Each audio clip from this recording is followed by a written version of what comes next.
Hey guys, Simply Betta here. Before I start anything, please, if you'd like to be in my Q&A video that I think I'm going to do tomorrow, go ahead and ask me some questions down below, or you can Instagram me, or you can Facebook me, or anything. I thought it'd be fun to do a Q&A video at the end of my daily vlog challenge, just for fun. So go ahead and ask me some questions. Today I'm just trying to fix up the plumbing that I was trying to do yesterday for my recirculating Betta rack. I have a few edits to do on the PVC pieces, which is kind of a pain in the butt. It's snowing.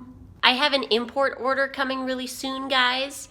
I think it's gonna be here in a few days. I'm so nervous because of this cold snap. But my shipper assures me that everything's going to be just fine, so I hope so. Pretty soon my store is going to open back up, and I'm going to have not only like a few of my fish available that I've bred, but also some imported fish, some very nice ones. So there's going to be a lot more of a selection. So let's get going. My baby's taking a little bit of a nap, so I'm going to get some stuff done, at least I hope. A few days ago I started an experiment where I tried to see how much hydrogen peroxide it would take to kill a bunch of mini Christmas moths. Why?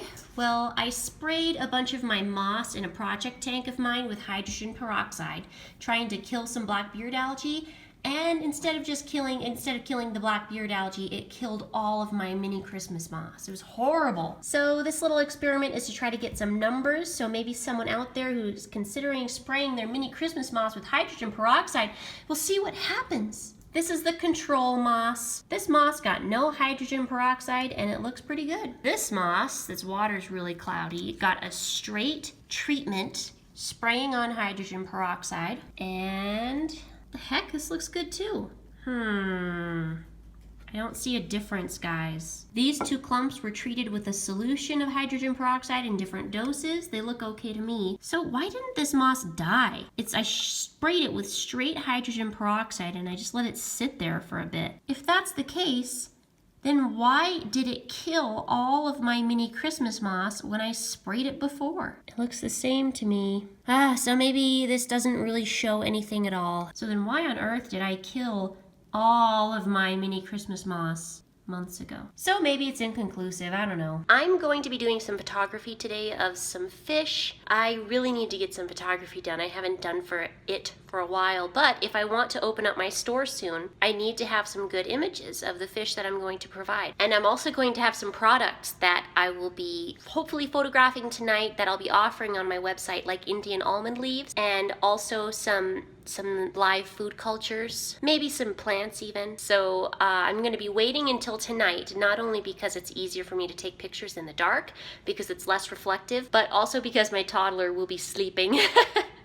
Nothing's harder than trying to concentrate when there's a baby running around being mischievous. I use these acrylic containers for photography. They're not my favorite thing in the world, but they're all I really have right now, and they're lightweight and they're easy to move around. If I could change one thing, I'd probably have a photo container that was about half the width to squeeze the fish in to less of a depth, so I don't have to keep adjusting my focus so much. Right now they all have a bunch of hard water stains, so I'm going to take some vinegar and a microfiber cloth and clean these up and get them ready. Now that I've polished my containers, I have about 6 of these kinds of containers, and I also have a few with hinged lids that I'm going to try and see how I can take some nice photos in there.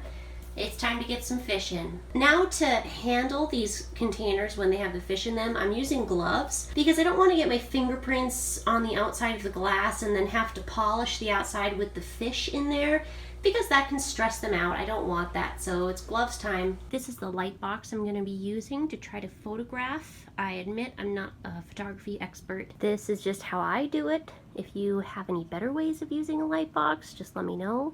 I'm talking kind of quietly because the toddler's sleeping. Now I have all the fish that I want to photograph in their photography tanks. He's pretty. And I've given them a few minutes to just get acquainted with their new surroundings, and they all look like they're doing pretty well. The wild bettas aren't very happy. They're not used to being moved. I think I need to work with them a little bit. I moved them to the photo box. Now I'm just gonna let them sit for a few minutes and get comfortable. Notice how I have the camera right here, so they see the camera and they start to get comfortable with that, so they're not scared of it later. Uh-oh, guys, my remote flash just ran out of battery. So this is the trigger, I think that's what it's called, for my remote flash. This is the remote flash, and this is the receiver. And pretty sure it's busted. Yeah. Without my flash, I can't really take good photos. I really find that's the key for taking nice pictures of fish. Oh shoot, this was gonna be a really great video because I was gonna show how I did it and like show my after shots, which would have turned out pretty dang cool. So it's pretty dimly lit right now, but let's just see what would have happened if I took the divider away so they could see each other. There we go. That is how I get my shots. Flaring is actually really good exercise for bettas. It's too bad about the battery. That was going to be my big project for tonight, but it's like a weird battery that I can't just find in my drawers here at home. It's a weirdo battery I have to go to the store to get.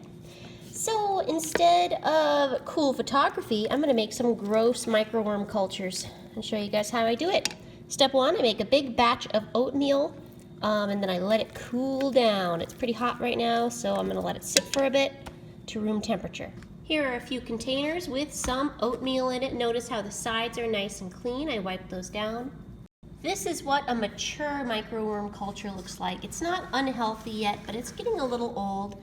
You see the oatmeal has turned into more of a liquid. It smells like it's been fermenting. There were a bunch of worms crawling up the side of the containers, but I wiped those down to give the fish a little food. And then here's another container of something called Walter worms, which are supposed to be ever so slightly different, but I'm not totally convinced just how different they are. Oh, look, see all the wiggling around? Those are Walter worms. See how they crawl up the side of the container? The oatmeal's cooled down to room temperature. It's feeling good. I'm going to put a blob of each worm culture in the new cultures. Here we go. The old oats are on top of the new oats. In a few days, all of these worms will have populated this whole container and they'll be crawling up the sides.